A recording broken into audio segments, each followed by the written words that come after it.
Bank branches play an important role in the life of any neighborhood, taking deposits, making loans, building relationships. But as David Schechter found in another installment of our Banking Below 30 series, in many minority communities, that relationship is broken. A bank is defined as a financial institution licensed to receive deposits and make loans. But when you live below I-30, which is largely black and Hispanic, that's not how it works. Sure, banks take deposits, but we found the branches aren't lending much money back out. So we're going to do stripes next to colors. Put it solid there. Can you change those two? All right, put that one here. The first time Traswell Livingston tried to buy a home in South Dallas, 3 banks turned him down. Very frustrating, very disheartening, makes you build up a thick skin. Today he owns a home on an historic block near Fair Park where he says many neighbors don't trust banks. So much discouragement of the bank that they don't even use it or even inquire anymore because they just don't think it's even possible to get a loan. Without home loans, there's no home ownership. And home ownership is an important way for parents to build up and transfer assets to their children. It's an avenue that research shows is missing for many black families. According to the Federal Reserve, by age 55, the rate of home ownership among blacks is 32% lower than it is for whites, and the homes that black families own are worth 35% less. These are key factors behind the racial wealth gap, which hardly exists for young people. But by 75, median wealth for a black family is $46,000, but $302,000 for a white family. Livingston is concerned about some of his neighbors who've lived here for decades and are desperate for a small loan to keep up their properties. But most of them know that that's not going to happen. Patch it up, close off the door, don't go in that room, and keep moving. And do it with cash. Do it with cash or don't do it at all. In the northern half of Dallas, there are 296 bank branches. In the southern half, there are 55. But 43% of the city's population lives in southern Dallas. That's 560,000 people. And our analysis shows they only get 26% of the home loans. The banks that do have branches in southern Dallas, how are they performing? Neighborhoods in DFW are broken down into census tracts. The one that Livingston lives in includes a Bank of America and a Chase Bank. Government records show in 2018 and 2019, those companies made 0 loans in this tract. But let's take a little wider view. We clustered the tract with adjacent tracts to create an area with a population of about 30,000 people that a bank branch might serve. Over 2 years, Chase made 16 loans in this cluster, and Bank of America made 19. By comparison, 6 miles away in a cluster with the same population, including a Chase and a Bank of America in Lakewood, Chase had 171 loans. Bank of America had 143. That's a smoking gun. John Taylor is a fair lending advocate with the National Community Reinvestment Coalition. Should banks be investing in creditworthy borrowers in South Dallas, if they can show they can pay these loans back, that they earn enough income, should the banks be doing it? And the answer is, of course, and the answer is yes, that's the law. And what's the big picture of North Dallas versus South Dallas for the area's 3 biggest banks, Chase, Bank of America, and Wells Fargo?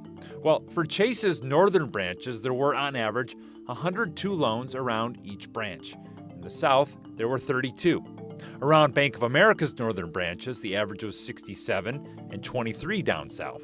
And Wells Fargo had 65 in the north and 18 in the south. In a statement, Chase writes it regularly ranked first or second in southern Dallas for all mortgage lenders and typically ranked first among banks. However, we recognize that too many people are not sharing in the region's prosperity.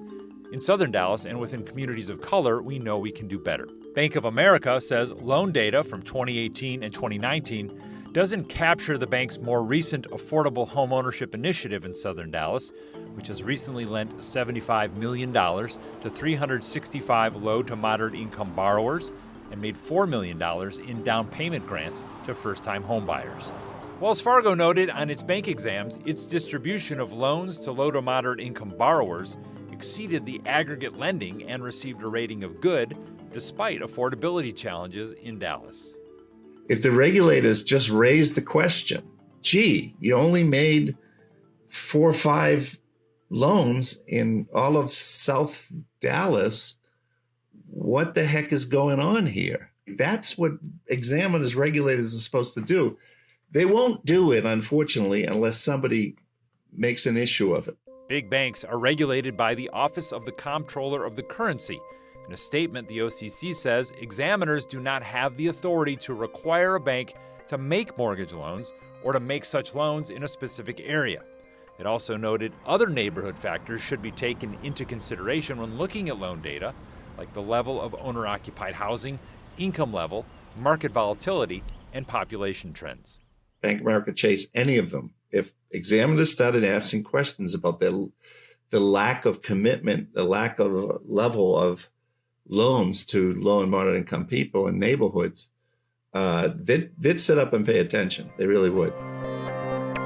Remember that definition of what a bank is? Well, there's another important word in there: licensed. The government grants banks the right to operate and make their big profits, but in exchange there are rules, including the Community Reinvestment Act. It's a powerful federal law that says banks are required to meet the credit needs of the entire community and reinvest in the minority neighborhoods they've long ignored. We have to confront their greed, and that's what they suffer with. They suffer with greed and racism. Diane Ragsdale is a former Dallas council member who runs a nonprofit helping working families achieve home ownership. The law was created for a reason, because banks refuse to lend to low to moderate income communities. But that law doesn't work unless the people in those communities use the law, right? That is correct, sir. And that's where a movement comes into play. In the 80s, Ragsdale successfully used the Community Reinvestment Act to pressure banks to make more loans. In the early 90s, she says community pressure is what got the Chase and Bank of America near Fair Park built. And today, she says, pressure can work again. If you have an institution there, what is your role? Just to sit there and do nothing? Or just to sit there and receive deposits? No. Your role is to get out there and develop relationships with the people, communicate with the people, and determine what I can do to meet your lending needs.